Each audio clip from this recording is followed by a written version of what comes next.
Candida, it's notoriously stubborn. You can't simply just take these things in isolation and expect miracles to happen.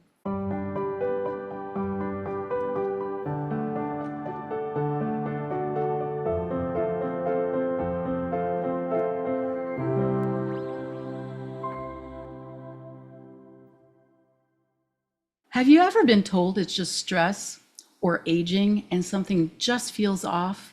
Well, today's guest is here to talk to us about underlying issues that might be making you feel just a little off. Hi, my name is Terry, and I'm the founder of Shine.Online, your ultimate health and wellness directory. Today's guest, Matt Lytle, is an expert in nutrition, specializing in men's health. Thank you so much, Matt, for being with us today. Thanks for having me, Terry. So you're talking about Candida. I'm just going to jump right in and say that Candida is not something we normally think about in everyday life. Can you tell me a bit more about what Candida is?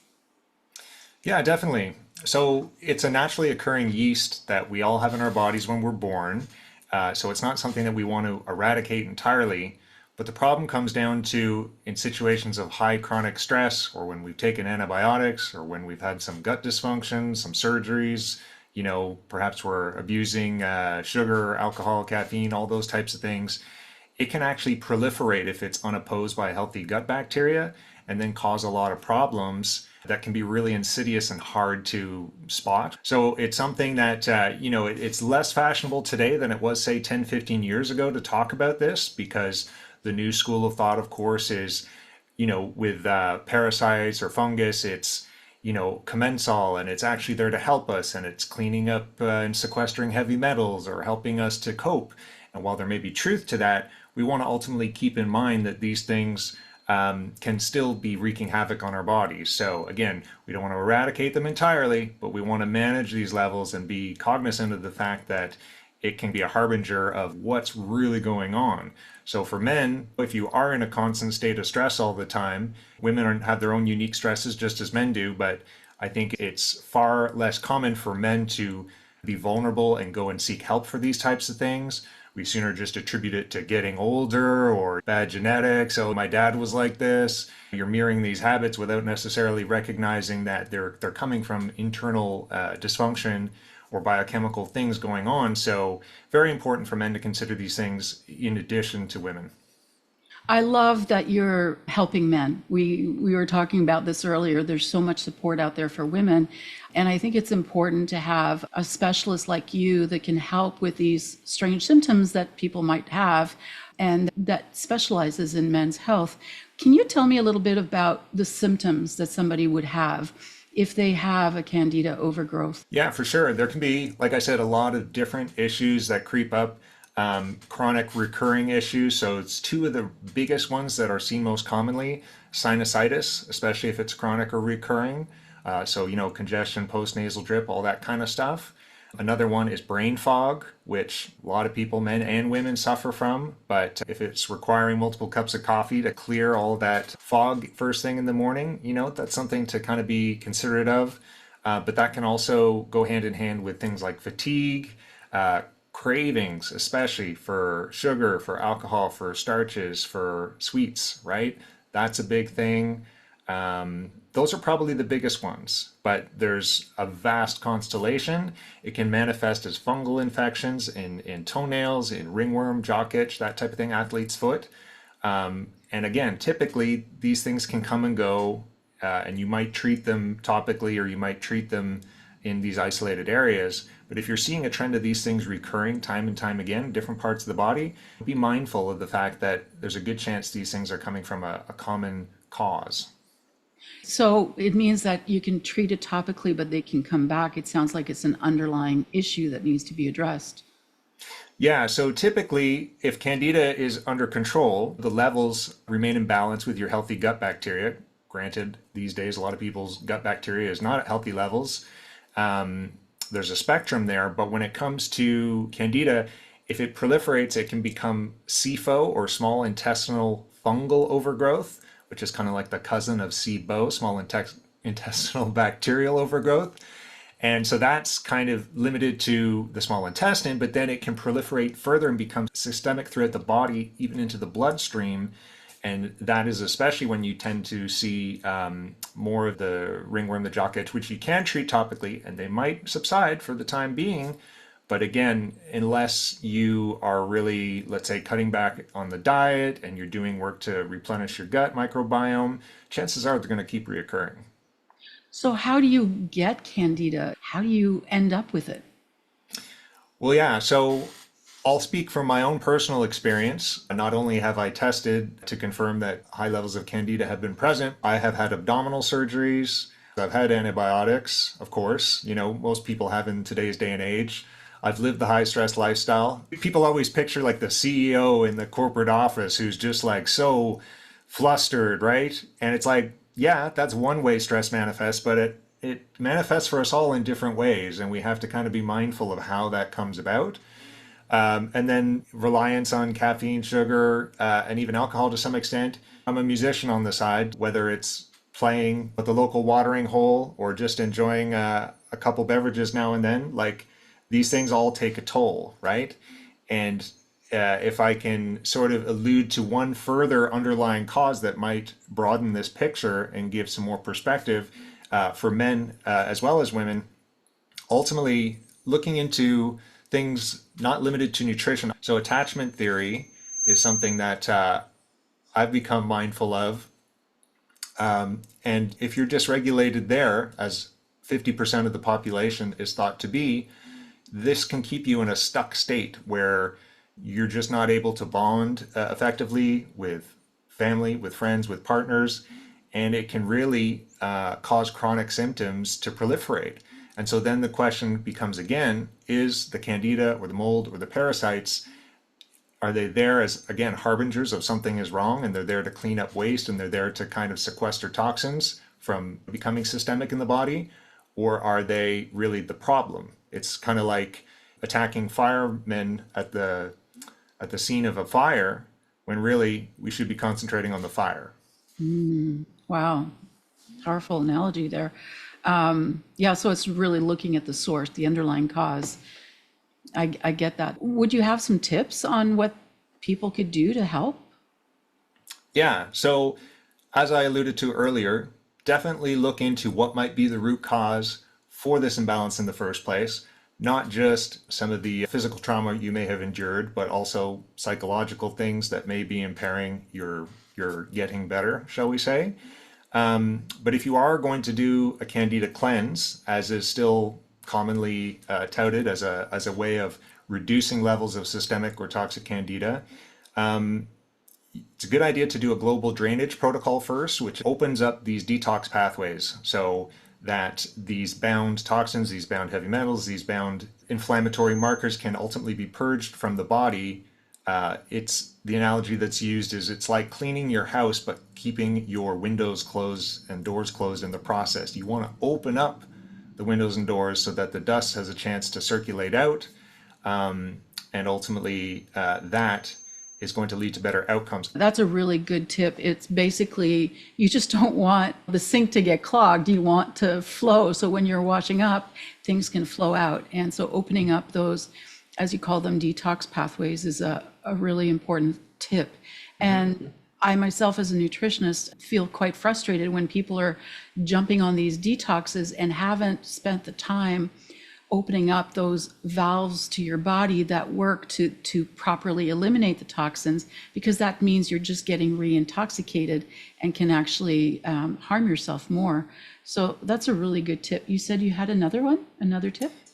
Yeah, just touching on that again briefly though, people like to think of it in relation to the medical model, right? Like if you get a pill and you take that, you kind of expect instantaneous or near instantaneous results, right?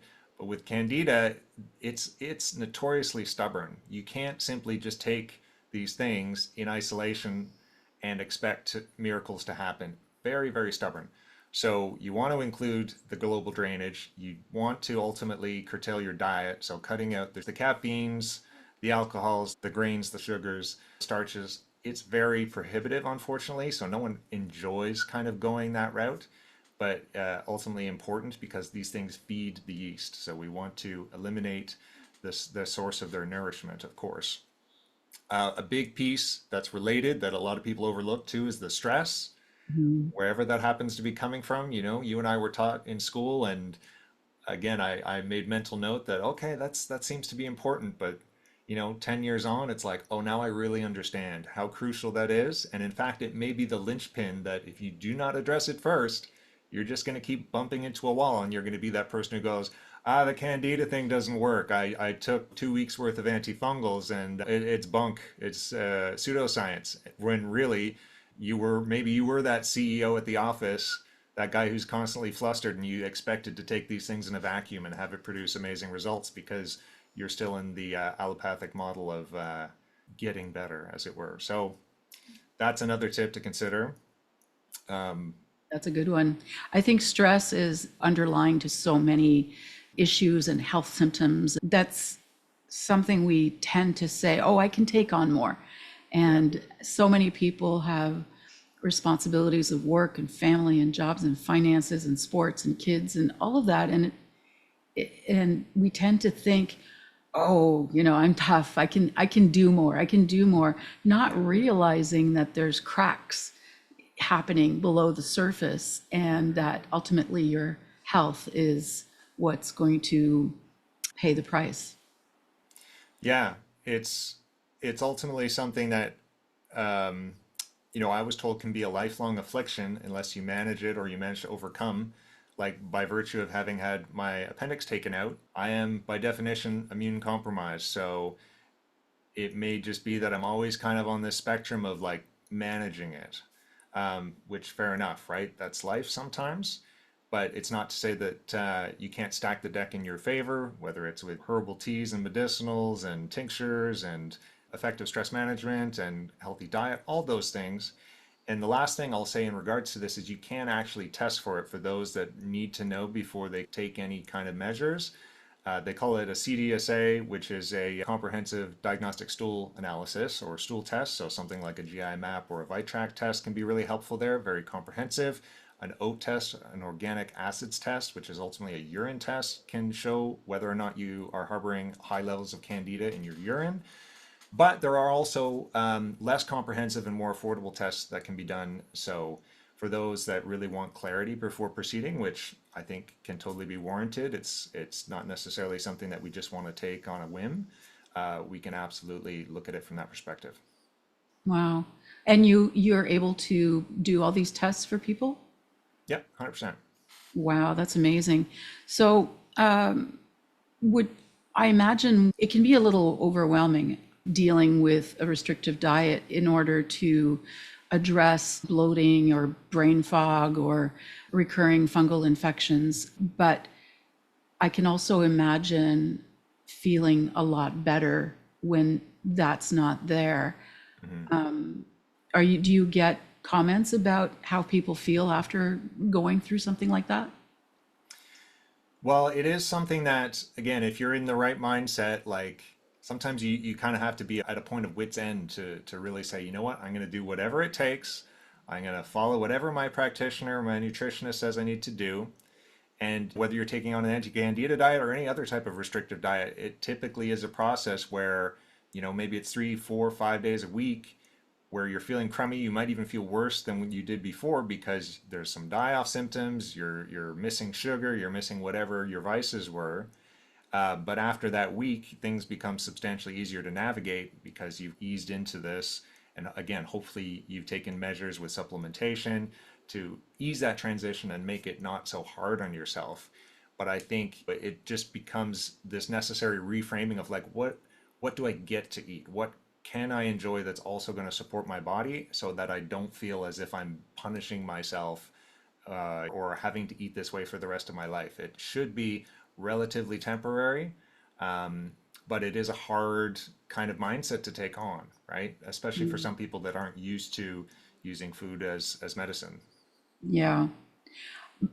I can only imagine, though, that it would be an amazingly freeing experience to have gone through it and be on the other side where you probably would feel even better than you had imagined feeling. Because I think you're going there to address maybe one or two symptoms that are really bugging you, but you don't realize all of the other symptoms that are tied into that.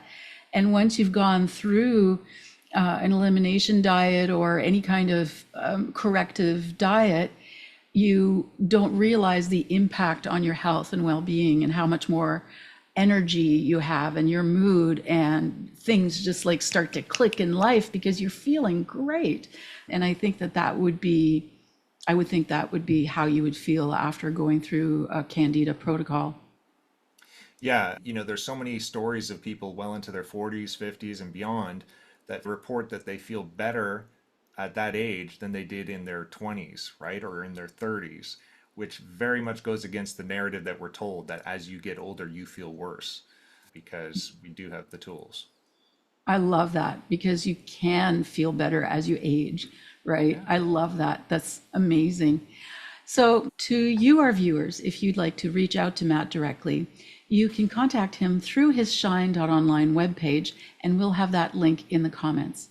Thank you so much, Matt, for sharing this information with us today. Having an expert like you who has experience working with it, but also experience living it, is a very valuable gift you have to offer. Any final thoughts? Well, I will say that if anyone does want to reach out with further questions, I would encourage them to do so. I am happy to assist or point you in the direction of whatever proper solutions might be appropriate for you.